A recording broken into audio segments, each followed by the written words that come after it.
Newcastle was without doubt Australia's most scenic hill climb. With breaking waves, surfers cutting breaks, guys fishing, girls in swimsuits, pods of dolphins swimming by, whales breaching at the back, hang gliders overhead, and those beautiful scenic breezes. What a fantastic natural package. All set in a picture-perfect Edwardian park with sunken gardens, rotunda, and those fantastic Norfolk Island pine trees.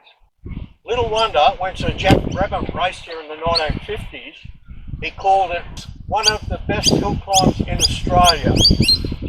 The organisers lived off that quote for over 50 years. It used to start here, but the police realised this flimsy fencing behind me would not stop a car crashing through and over the cliff and down onto the rocks. So the start line was moved up about 200 metres.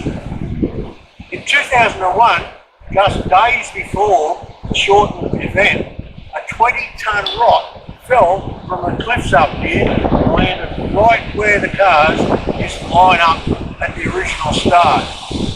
It took council 3 years and $3.5 million to remove that boulder and stabilise the cliffs. Why they just didn't push the rock over the edge and into the ocean is beyond me.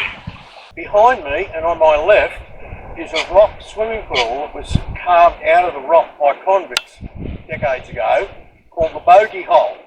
This corner was called the Bogey Hole, and I think you can see how it changed camber severely halfway through. So you had to keep in tight to keep the camber in your favour. If you got out just a little bit, you'd go over and you'd tap the wall there. A lot of guys came to grief on this corner, and when the circuit was full length, it was a very, very high speed corner. Down there was where the peak speeds of about 100 kilometres an hour plus were reached as you went past the sunken garden. And as you go barrelling in here into this very daunting, steep and narrowing path, you have to get your braking absolutely right. You can tell who the really good drivers were by just how late they brake to the pinch. Two roads, one down the bottom, one up here, were linked by this very narrow walking path with an extreme left-hand turn. It was, in fact, the tightest turn in Australian motor racing. And it was very narrow, got narrower the more you got into it, which was why it was called the pinch. Off camber, you'd throw the car in, and with most cars, the back wheel would come off. If you messed up your braking in the pinch, quite often you would go through the sandbags and your car would literally end up on this picnic table. A number of guys quite infamously did, and as a result the sandbag walls here that were put in each year got higher, and then they turned to two roads steep.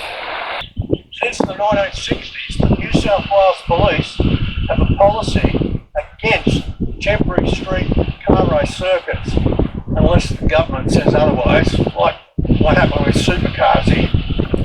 So every year, the Newcastle Police added more and more restrictions and requirements to the King Edward Park hill climb, and their intent was to make it too hard for the organisers to run.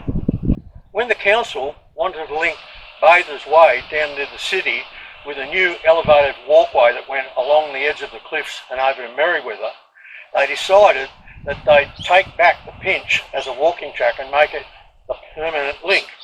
And that's why King Edward Park was closed. 3 years later, the council changed their plan, and instead of coming away from the ocean up to the pinch and back down, they instead linked Bathers Way to the Merriweather walkway at the Bogey Hole. And so the reason for resuming the pinch and closing the King Edward hill climb proved to be completely unjustified. This was a temporary street circuit, and so every year mountains of Armco, hundreds and hundreds of sandbags had to be filled and brought here, and then after the event that would all be packed up and taken away.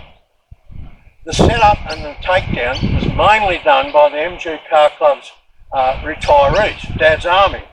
And eventually, all these old fellas eventually wore out.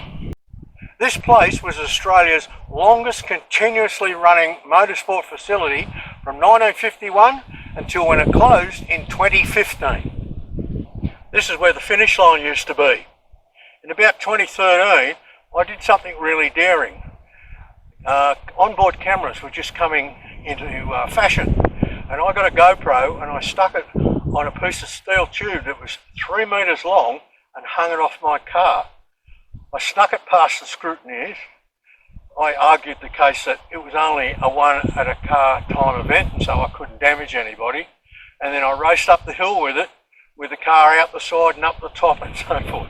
I had to position the car so the camera wouldn't hit the edges of the track, and you'll actually see in the picture it goes over the top of the wall. So here is what I believe is the most spectacular onboard camera coverage of King Edward Park that was ever captured.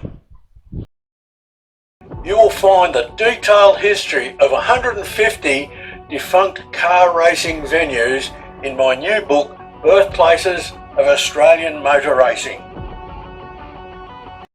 410 huge A4 pages, crammed with the personal anecdotes and experiences of the people who raced these tracks. Easy to read, very large font.